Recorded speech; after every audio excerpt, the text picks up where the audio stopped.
Hello, I'm so sorry. Live நான் first டைமாக போகிறேன். எனக்கு அதனால ஆடியோ இஷ்யூஸ் ஏதாச்சும் இருந்தால் என்னை மன்னிச்சுக்கோங்க. உங்களுக்கு கிளியர் ஆகலைன்னா நான் சொல்கிறேன்.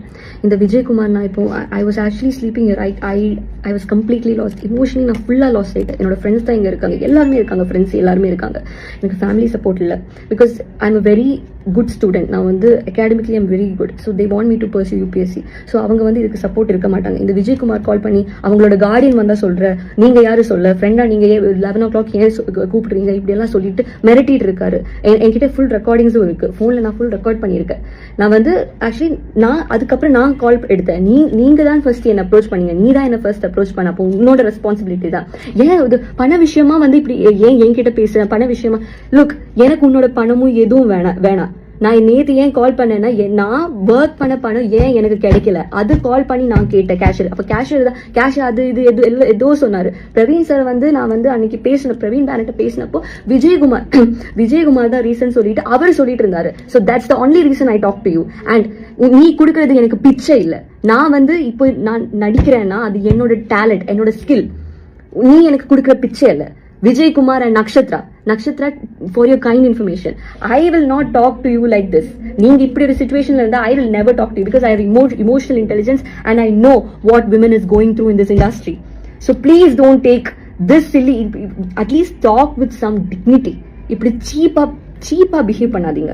Nakshatra Murthy, for your kind information, any இப்படி என்கிட்ட பேசுனீங்க, த்ரெட்டன் பண்ணீங்கன்னா டெஃபினெட்லி நான் கோர்ட் வரைக்கும் போவேன். நேற்று 11 o'clock என்னோட ஃப்ரெண்ட் கூப்பிட்டது ஏன்னா இந்த ரீசன் தான். I was on my death bed, to be honest. இப்போ எனக்கு ஃபிக்ஸ் இல்லைன்னா டெஃபினெட்லி நான் சூசைட் பண்ணியிருப்பேன். இந்த இவங்களோட ஃபுல் வீடியோ என்கிட்ட இருக்கு, எல்லாமே நான் சொல்லியிருக்கேன். அதுல அதை போட்டு நான் சூசைட் பண்ணியிருப்பேன். எனக்கு வேற ஒண்ணுமே தெரியாது. இப்ப அவர் சொல்றாரு, என்னோட பர்சனல் டைம்ல ஏன் கால் பண்ண, தேர்ட் பர்சனோட ஒரு நம்பர்ல இருந்து ஏன் கால் பண்ண, இப்படி எல்லாம் பேசிட்டு இருக்காரு. Why should இப்படி என்னோட சிச்சுவேஷன் இப்படி பண்ணிட்டு உங்களுக்கு பர்சனல் டைமா? அது எனக்கு புரியல. எனக்கு சத்தியமா எனக்கு புரியல. உன்னோட பாய் ஃப்ரெண்ட் பேசுறா, என்னோட யாரு வேணா பேசுவாங்க. Because they have all the rights to talk and you better understand that. உங்களுக்கு ஒன்று தெரியுமா, 4 o'clock மார்னிங் சென்னையில வந்து இந்த ப்ரொடக்ஷன் அக்காமடேஷன் எனக்கு கொடுக்கல.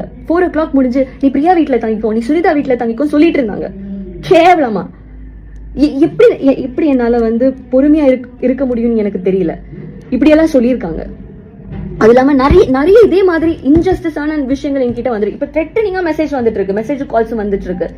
நான் வந்து சத்தியமா நான் சொல்றேன், இதுக்கு வந்து எனக்கு இப்போ ஒரு முடிவு, Vijay TV, Jio Hotstar and global villages, இதுக்கு நீங்க ஒரு முடிவு சொல்லலைன்னா டெஃபினெட்லி நான் எந்த எக்ஸ்ட்ரீமுக்கு வேணும்னா போவேன். என்ன நினைச்சிட்டு இருக்கீங்க? உங்களோட சீரீஸ் ட்ரெண்டிங்கா இருந்தா நீங்க இப்படிதான் ஆர்டிஸ்ட் நீங்க டீல் பண்ணுவீங்களா? எனக்கு புரியல. Do you see, இப்படி நான் இன்ஸ்டாகிராம்ல லைவ் வரேன். You can ask to the production houses which I've worked in. I did not react like this for any production. இது என்னோட extreme. I'm ready to leave the industry. If there is any case against me or something like that, I'm ready to leave the industry. இதுக்கப்புறம் என்ன feel out பண்ணிடுவாங்க. ஐயோ இது மாதிரி தப்பு பண்றவங்க